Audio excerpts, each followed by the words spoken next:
Sarah Bennett shifted uncomfortably on the hard wooden bench in courtroom 302. The morning sunlight streamed through the tall windows, casting long shadows across the worn marble floor of the Philadelphia Municipal Court. At 42 years old, this was her first time appearing before a judge, and despite her accomplished career, she felt oddly small in the formal setting. Around her, other people waited for their cases to be called, some nervous, others resigned. The air smelled of old books and furniture polish, mixed with the faint scent of coffee from the security guard's cup near the entrance. Sarah pulled out her small notebook, a habit she had developed over 15 years of writing, and began jotting down observations about the room and its occupants. Judge William Harrison sat elevated above everyone else, his silver hair and black robe giving him an imposing presence. At 65, he had spent more than 2 decades on the bench, and the routine of traffic court had become just another mundane part of his day. He barely looked up as he processed case after case, his voice carrying the mechanical tone of someone who had said the same words thousands of times before. Case number 2374, Sarah Bennett. The court clerk called out, her voice echoing through the high-ceilinged room. Sarah stood up, smoothing down her navy blue blazer. She had dressed carefully that morning, choosing professional attire that she hoped would convey respect for the court. Her latest manuscript, carefully tucked into her leather bag, contained the reason for her parking violation: hours of research at the city library that had run longer than expected. Ms. Bennett, Judge Harrison began, finally looking up from his papers. His eyes moved quickly over her, making assumptions in the brief seconds before he spoke again. You are charged with parking in a restricted zone outside the Philadelphia Central Library at 7:45 p.m. on March 15th. How you pled? Sarah cleared her throat. Your Honor, while I acknowledge parking in that spot, I would like to explain the circumstances. Miss Bennett, Judge Harrison interrupted, his tone carrying a hint of impatience. This is a simple matter. Did you or did you not park in a clearly marked restricted zone? Yes, Your Honor, but... Then you admit to the violation. He shuffled some papers on his desk, not bothering to hear her explanation. The fine is $300, payable within 30 days. If you're unable to pay the full amount, the court can arrange a payment plan. Something in his tone, the subtle emphasis on unable to pay, the slightly condescending tilt of his head, made Sarah's face grow warm. She had faced such microaggressions before, but it never stopped stinging. Your Honor, she tried again, her voice firm but respectful. I was conducting research for my next book. I had special permission from the library director to access the historical archives after hours and... Judge Harrison raised his hand, cutting her off again. Miss Bennett, the nature of your business at the library is irrelevant. The sign clearly states no parking after 6 p.m. The law applies equally to everyone, regardless of their activities. The pause before activities hung in the air, heavy with unspoken assumptions. Several observers in the courtroom shifted uncomfortably, picking up on the tension. Sarah stood straight, her dignity intact despite the dismissive treatment. She had won numerous awards for her writing, had spoken at prestigious universities, and had even been interviewed on national television. Yet here, in this courtroom, she was being treated as just another face, another case to process, with assumptions made about her character based solely on her appearance. Very well, Your Honor, she replied quietly, her hand unconsciously gripping the strap of her bag where her manuscript lay. The irony wasn't lost on her. The book she was researching was about the subtle ways prejudice manifested in everyday interactions. Next case, Judge Harrison called out, already looking past her to the next file.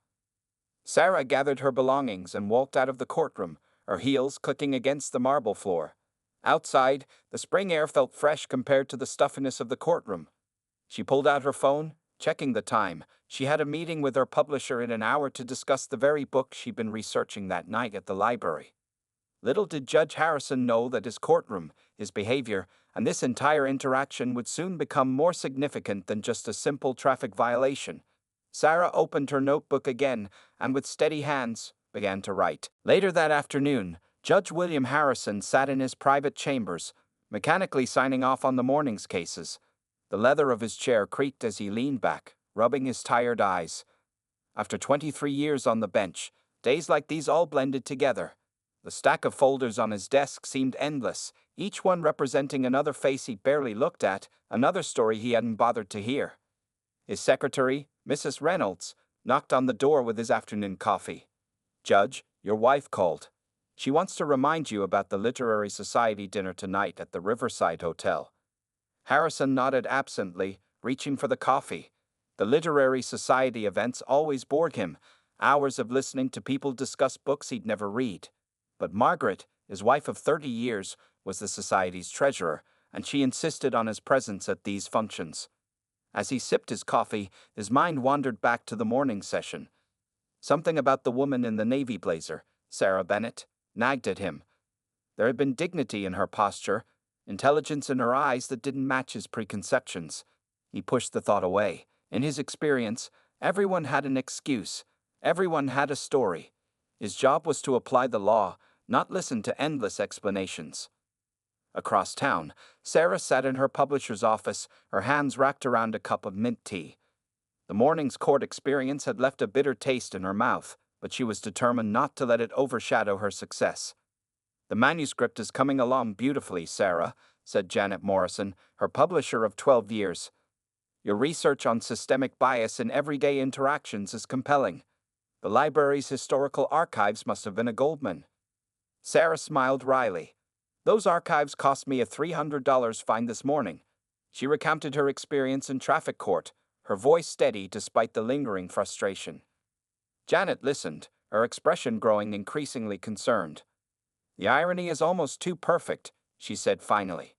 "You're writing about subtle discrimination in institutional settings, and then this happens. Have you considered including this experience in the book?" "I've been thinking about it since I left the courtroom," Sarah admitted, pulling out her notebook. She'd already filled 3 pages with observations about the morning's events. The judge's dismissive tone, the assumptions in his words, the way he cut off her explanations. Back in his chambers, Judge Harrison was preparing to leave for the day when Mrs. Reynolds brought in one final document needing his signature. As he reached for his pen, she hesitated. "Judge Harrison, may I speak freely?" He looked up, surprised. Mrs. Reynolds rarely offered personal comments. "Of course. I was in court this morning during the Bennett case." She paused, choosing her words carefully. "I couldn't help but notice how quickly you dismissed her explanation. It reminded me of how my own father was treated in courtrooms years ago." Harrison felt a flash of defensiveness. "Mrs. Reynolds, I treated that case exactly as I treat all traffic violations. The law is the law." "Yes, sir," she replied quietly. "But sometimes justice requires more than just reading the law. Sometimes it requires listening." Her words hung in the air as she left his chambers. Harrison sat there, his signature forgotten on the paper before him. Had he been too dismissive? No, he decided firmly. He couldn't start second-guessing every routine ruling. The woman had broken a parking regulation. It was that simple. Meanwhile, Sarah's meeting with Janet had shifted from discussing the manuscript to planning its promotion. Her previous books had all been successful, with her last work winning several prestigious awards. This new book, examining subtle forms of institutional bias, promised to be her most important work yet. "The University of Pennsylvania wants you to give their commencement speech this year," Janet mentioned, checking her tablet. "And the National Book Foundation is considering you for their Lifetime Achievement Award. You're making waves, Sarah." Sarah nodded, but her mind was still partly in that courtroom. She opened her notebook again and wrote, "Sometimes the most powerful examples of systemic bias come not from dramatic confrontations, but from quiet moments in ordinary places. A traffic court on a sunny morning, where assumptions speak louder than words." Neither Sarah nor Judge Harrison knew it yet, but their paths would cross again soon, in circumstances that would force both of them to confront their assumptions and preconceptions. The simple traffic violation was about to become much more than just another case number in the system. The Riverside Hotel's grand ballroom sparkled with crystal chandeliers and elegant table settings. Judge William Harrison adjusted his bow tie uncomfortably as he followed his wife Margaret through the Literary Society's annual dinner. The event was already in full swing, with well-dressed guests mingling over glasses of wine and discussing their latest reads. "William, you must meet Caroline," Margaret said excitedly, pulling him toward a group of women. "She's just finished the most amazing book. I bought a copy for you too. I think it might change how you see things." Harrison smiled politely, though inside he was already planning his escape to the quiet corner by the bar. These literary discussions always made him feel out of place. He preferred legal documents to novels any day. "The author writes about social justice in such a powerful way," Caroline was saying, clutching a hardcover book to her chest. "And when I learned she did all her research right here in Philadelphia, it made the stories even more meaningful." Margaret nodded enthusiastically. "William, this is why I wanted you to read it. As a judge, I think you find her perspectives on the justice system particularly interesting." Before Harrison could form a polite response, the room's attention shifted to the entrance. A ripple of excitement moved through the crowd as someone new arrived. "Oh my goodness," Caroline whispered. "That's her. That's Sarah Bennett. I had no idea she'd be here tonight." Harrison turned, the name tickling something in his memory. His eyes widened as he recognized the woman entering the ballroom. She wore an elegant emerald green dress now, instead of the navy blazer, but it was unmistakably the same woman he'd found in traffic court that morning. Sarah Bennett moved through the crowd with grace, stopping to shake hands and exchange warm greetings.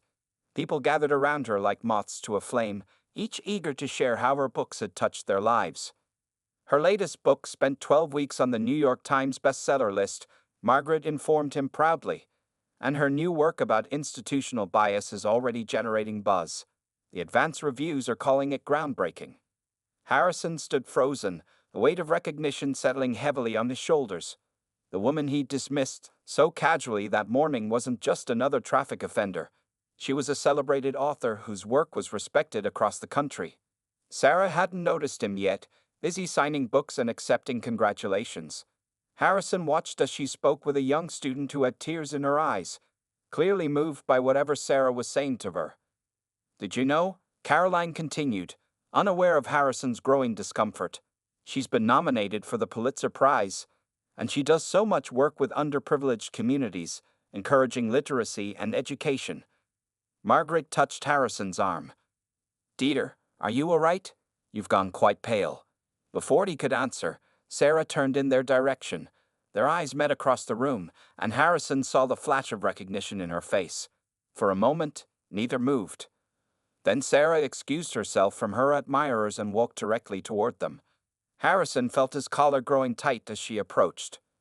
"Judge Harrison," she said quietly, her voice carrying neither anger nor accusation, "I didn't expect to see you here."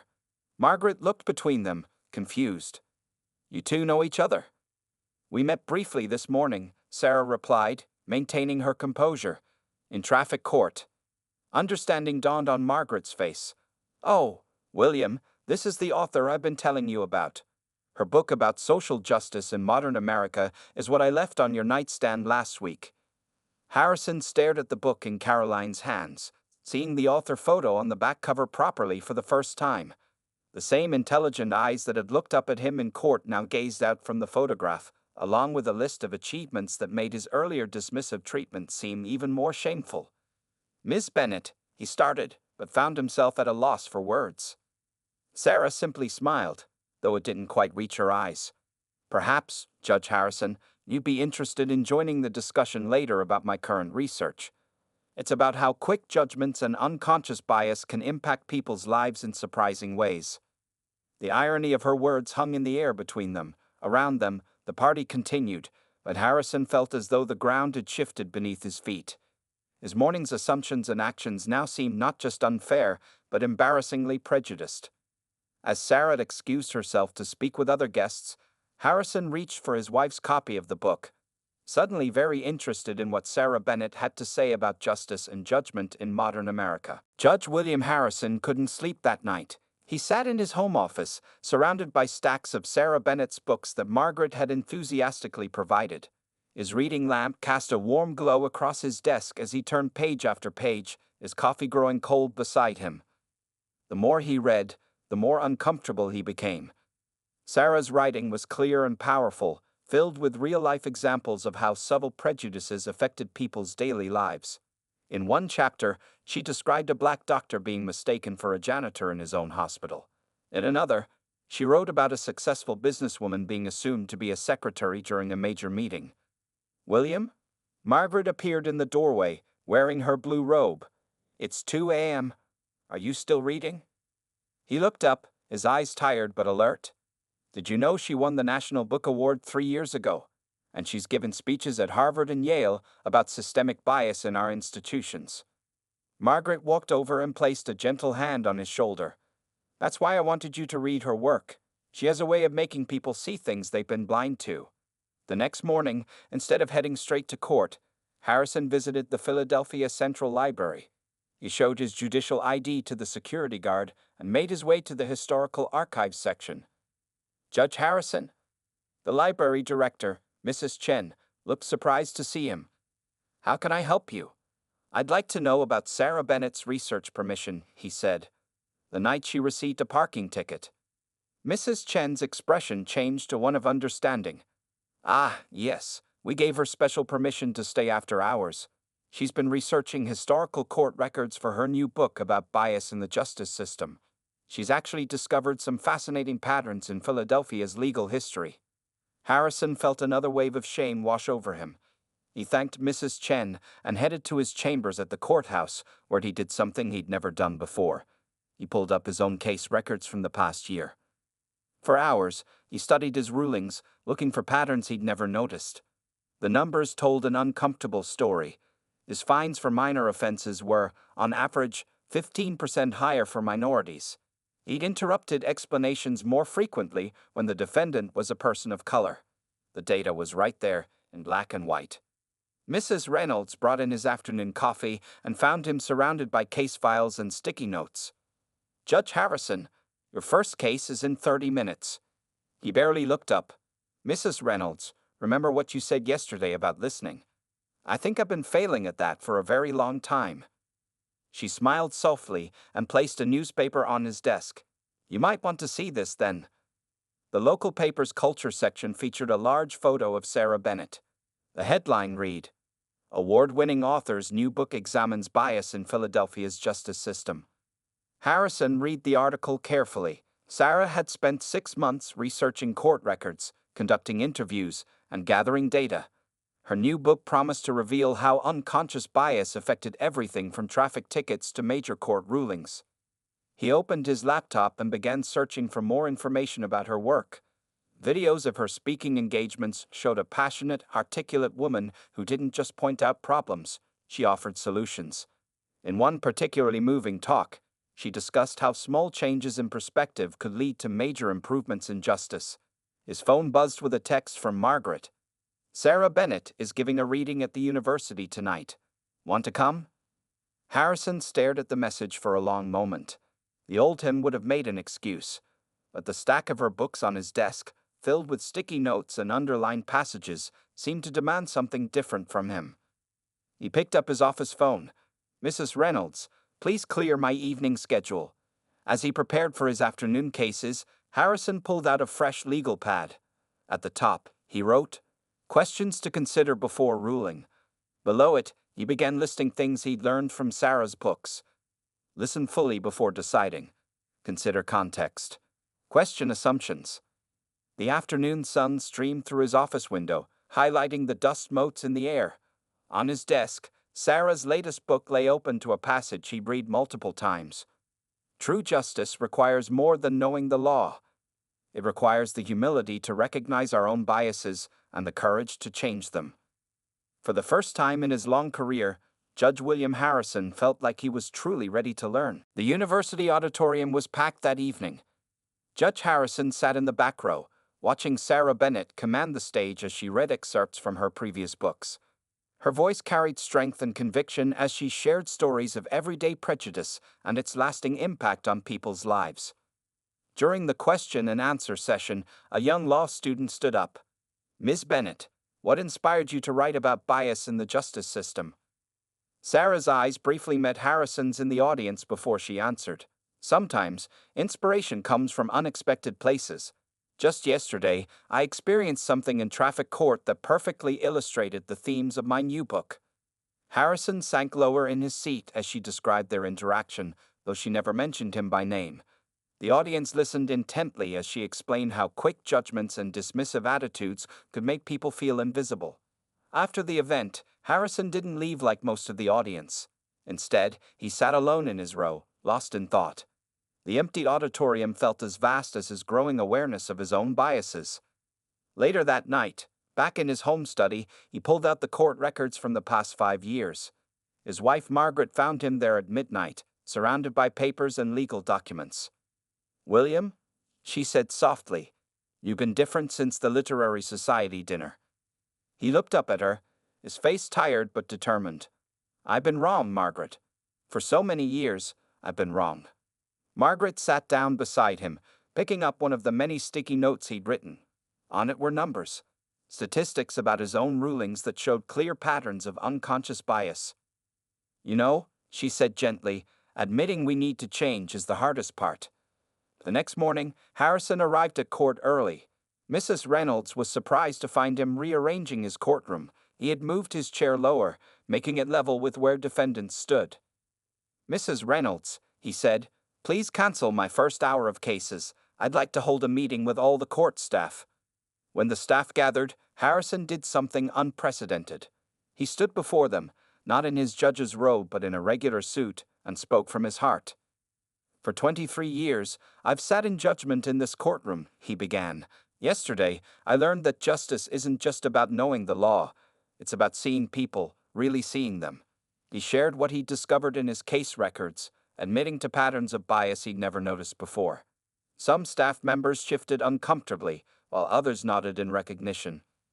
"Starting today," he announced, "we're going to do things differently. Every person who comes before this court deserves to be heard, really heard." That afternoon, during traffic court, people noticed the change. Judge Harrison looked each person in the eye. He listened to their stories. When a young Hispanic mother explained she parked illegally because her child was sick, he didn't just wave her off, he took the time to understand her situation. During his lunch break, he started writing in a journal, something he'd never done before. He wrote about his shame at how he treated Sarah Bennett, about the revelations in his court records, about his determination to do better. At home that evening, he kept reading Sarah's books, but now he was reading them differently. He wasn't just looking for information, he was looking for understanding. Each story became a mirror, showing him reflections of his own behavior he'd never noticed before. Margaret found him in his study again, but this time he was writing letters. "What are those?" she asked. "Apology letters," he replied. "To people I've judged unfairly. I may not be able to send them all, but I need to write them." She picked up one of the letters and read it silently, tears forming in her eyes. "You're really taking this to heart, aren't you?" Harrison nodded, continuing to write. "Sarah Bennett's books didn't just show me what I was doing wrong, they showed me how to do better." As midnight approached, Harrison sat back in his chair, surrounded by letters and notes. On his desk lay a copy of Sarah's first book, open to its dedication. "For everyone who has ever felt unseen or unheard, your stories matter." Tomorrow would bring new cases, new faces, new stories, but for the first time in his career, Judge William Harrison felt ready to truly listen. The journey from recognition to change was just beginning, but at least now he was on the right path. After a week of deep self-reflection, Judge Harrison finally gathered enough courage to reach out to Sarah Bennett. Through her publisher, he sent a formal request for a meeting. The response came faster than he expected. Sarah agreed to meet him in his chambers the following morning. Harrison arrived at the courthouse earlier than usual, his hands slightly shaking as he arranged and rearranged the items on his desk. He had removed his judge's robe and chair, determined to meet her as an equal. Mrs. Reynolds knocked on his door at exactly 9 a.m. "Ms. Bennett is here, Judge Harrison." Sarah walked in, wearing a simple brown suit, carrying the same leather bag she'd had in traffic court. This time, however, Harrison noticed details he'd missed before. The elegant way she carried herself, the wisdom in her eyes, the slight gray at her temples that spoke of years of experience. "Thank you for agreeing to meet with me, Ms. Bennett," Harrison said, gesturing to the chair across from him. He remained standing until she sat down. "I admit, I was curious about your invitation," Sarah replied, her voice neutral but not unkind. "It's not every day a judge requests a meeting with someone they find." Harrison took a deep breath. "I've spent the past week reading your books. All of them. I've also been reviewing my court records, my rulings, my behavior." He paused, gathering his thoughts. I owe you an apology, but more than that, I owe you my gratitude. Sarah's expression softened slightly, but she remained silent, waiting for him to continue. That day in traffic court, he went on, I didn't just fail to listen to your explanation, I failed to see you as a person. I made assumptions based on prejudices I didn't even realize I had. He opened his desk drawer and pulled out a stack of papers, his court records and statistics. After reading your books, I analyzed my own rulings. The patterns are undeniable. I've been part of the very system you write about. Sarah leaned forward, her professional interest piqued. May I? She asked, reaching for the papers. As she studied the statistics, Harrison continued speaking. I've been a judge for 23 years, Ms. Bennett. I've always prided myself on being fair, on following the law, but I never stopped to question whether my interpretation of fair was truly just. Sarah looked up from the papers. Recognition is the first step, Judge Harrison. What do you plan to do with this awareness? He reached for another folder. I drafted some changes I want to implement in my courtroom. New procedures for hearing cases, especially in traffic court. Training programs for staff about unconscious bias, a regular review of ruling patterns. He hesitated. I was hoping you might be willing to look at these proposals. Your insight would be invaluable. For the first time since entering his chambers, Sarah smiled. You've surprised me, Judge Harrison. Most people get defensive when confronted with their biases. You've chosen to learn from them instead. I have your books to thank for that, he replied honestly. Especially the chapter about institutional change, starting with individual accountability. Sarah reached into her leather bag and pulled out a manuscript. This is my new book, the one I was researching that night at the library. Would you be willing to read it and provide your perspective? A judge's viewpoint, especially one who's confronting these issues honestly, could add an important dimension to the discussion. Harrison felt the weight of her offer, not just the manuscript, but the chance at redemption, at making real change. I would be honored. They spent the next hour discussing his proposed changes, with Sarah offering suggestions and insights from her research. The conversation flowed naturally, two professionals sharing their expertise and experiences. As their meeting drew to a close, Sarah stood to leave. You know, Judge Harrison, sometimes our most difficult moments can lead to our greatest growth. He nodded, standing as well. Ms. Bennett, I know an apology doesn't erase what happened, but I truly am sorry. Make it count, she replied simply. Change your courtroom. Change the system. That's worth more than any apology. As Sarah left his chambers, Harrison sat down at his desk and opened her manuscript. On the first page, she had written a new note. To Judge Harrison, thank you for showing that change is possible at any point in our journey. Outside his window, the morning sun had fully risen, casting new light on the old courthouse walls. In that light, both Sarah and Judge Harrison had found something unexpected, the beginning of a collaboration that could make real difference in their community's justice system. 3 months after his meeting with Sarah Bennett, Judge Harrison's courtroom had become almost unrecognizable. Gone was the elevated judge's bench that once towered over defendants. Instead, a simple desk sat at ground level, creating an atmosphere of equality rather than intimidation. On this particular morning, Harrison sat reviewing the changes he'd implemented with the help of Sarah's insights. A new sign hung prominently in the courtroom. Everyone has a story worth hearing. It wasn't just decoration. It was a promise he intended to keep. Mrs. Reynolds entered with the day's schedule and a newspaper. Judge, you might want to see this, she said, placing the paper on his desk. The headline read, Local Judge Revolutionizes Traffic Court, a Model for Change. The article detailed the transformations in Harrison's courtroom over the past 3 months. It mentioned the new bias training programs for staff, the revised hearing procedures, and the dramatically different outcomes in cases involving minorities. Your first case is here, Mrs. Reynolds announced. Parking violation. Harrison smiled at the irony. A young black man entered the courtroom, clearly nervous. Instead of immediately reading the charge, Harrison did something he'd learned from Sarah. He asked a simple question. Would you please tell me your story? The young man, surprised by this approach, explained he was a medical student who had parked illegally while helping an elderly patient get to her apartment during a snowstorm. Under the old system, Harrison would have simply issued the fine. Now he listened, verified the story with the hospital, and made a different decision. During lunch, Sarah Bennett visited the courtroom to observe the changes. She sat quietly in the back, taking notes for her new book's chapter about positive changes in the justice system. "Your courtroom feels different," she commented during a break. "There's less fear, more dignity." Harrison nodded. The numbers reflect it too. He showed her the latest statistics. Complaints were down 60%, while satisfaction with court proceedings had increased dramatically. More importantly, the racial disparities in his rulings had nearly disappeared. That afternoon, Harrison led a training session for other judges in the Philadelphia court system. Some were skeptical, others curious, but all listened as he shared his journey. 3 months ago, he began, "I thought I knew what justice meant. Then I find an award-winning author who was doing research on bias in our courts." A few chuckles rippled through the room. That find led to the most important lesson of my career. He explained the changes he'd made, backing everything with data. The other judges leaned forward when he showed how simple changes, like making eye contact, allowing people to fully explain their situations, and examining their own biases, had improved trust in the court system.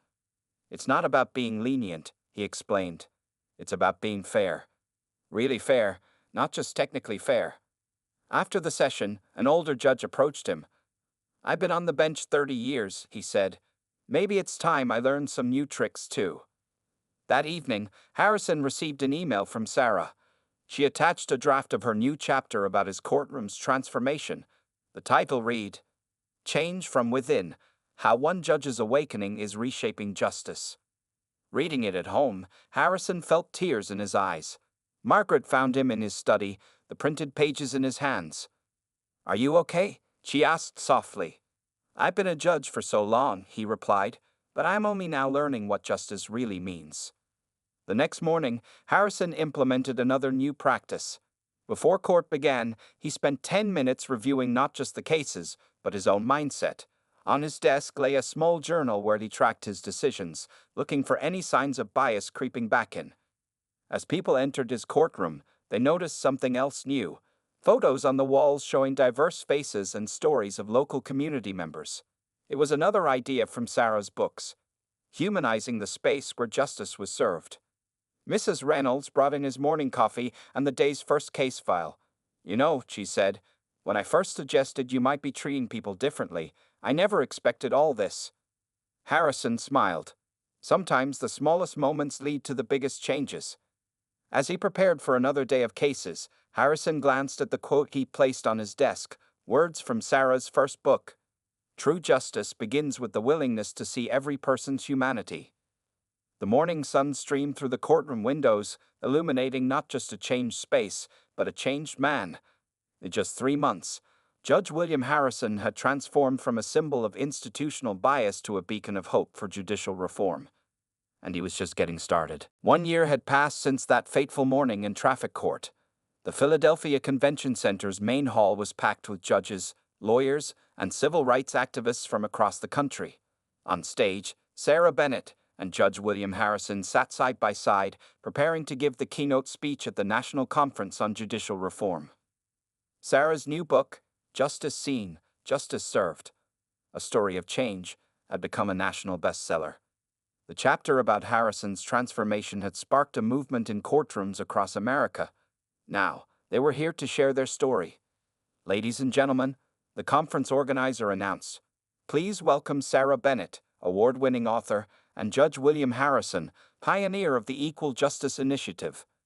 As they approached the podium together, Harrison remembered how different things had been just 1 year ago. He glanced at Sarah, who gave him an encouraging nod.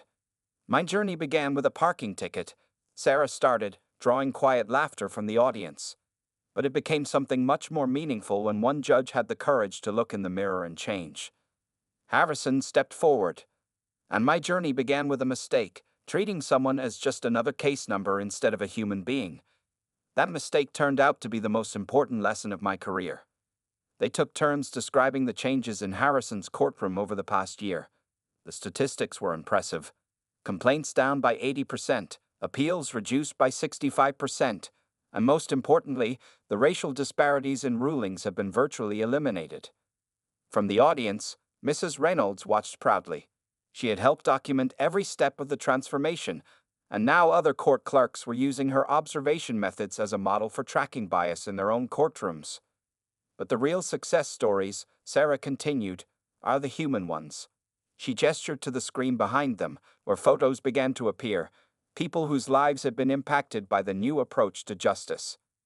There was the medical student who had parked illegally to help his elderly patient, now running a free clinic in an underserved neighborhood. The young mother who had faced a traffic violation while rushing her sick child to the hospital, now serving on the Community Advisory Board for court reform. Change isn't just about statistics, Harrison explained. It's about seeing the humanity in every person who enters our courtrooms. It's about understanding that justice without compassion isn't really justice at all. After the speech, during the reception, judges from other states crowded around them, eager to learn more. Harrison's training program had already been adopted by courts in 12 states, with more joining every month. Margaret approached them with tears in her eyes. "William," she said softly, "remember when I gave you Sarah's book last year? I never imagined it would lead to all this." Sarah smiled. Sometimes the smallest moments create the biggest ripples. Later that evening, they gathered in a quiet corner of the conference center. Harrison pulled out a worn copy of Sarah's first book, the one that had started his journey of transformation. "Would you sign this?" he asked. "It's become something of a guide for me." Sarah took the book and wrote, "To Judge Harrison, thank you for showing the world that it's never too late to learn, to change, and to make a difference. Your courage has created a legacy that will impact generations." As they prepared to leave, a young law student approached them. "Miss Bennett, Judge Harrison," she said nervously, "I'm writing my thesis on judicial reform. Your story inspired me to become a judge someday." Harrison looked at Sarah, both of them recognizing the continuation of their legacy in this young woman's dreams. "Remember," Harrison told her, "every person who enters your future courtroom has a story. Your job isn't just to know the law, it's to listen to those stories." The next morning, back in his courtroom, Harrison looked at the changes around him: the ground-level desk, the community photos on the walls, the sign that read, "Everyone has a story worth hearing." But the biggest changes weren't visible. They were in the way he saw people, heard their stories, and administered justice. Mrs. Reynolds brought in his morning coffee and the day's first case file. "Another busy day of making a difference," she said with a smile. Harrison nodded, opening his journal to a fresh page. At the top, he wrote today's date and the quote he now lived by: "Justice begins with seeing the humanity in every person." As people began filing into his courtroom, Harrison thought about how one parking ticket had led to all this: a transformed courtroom, a national movement for judicial reform, and most importantly, a deeper understanding of what true justice meant. Outside, the morning sun rose over Philadelphia, casting new light on an old system that was finally changing, one story, one case, one judge at a time.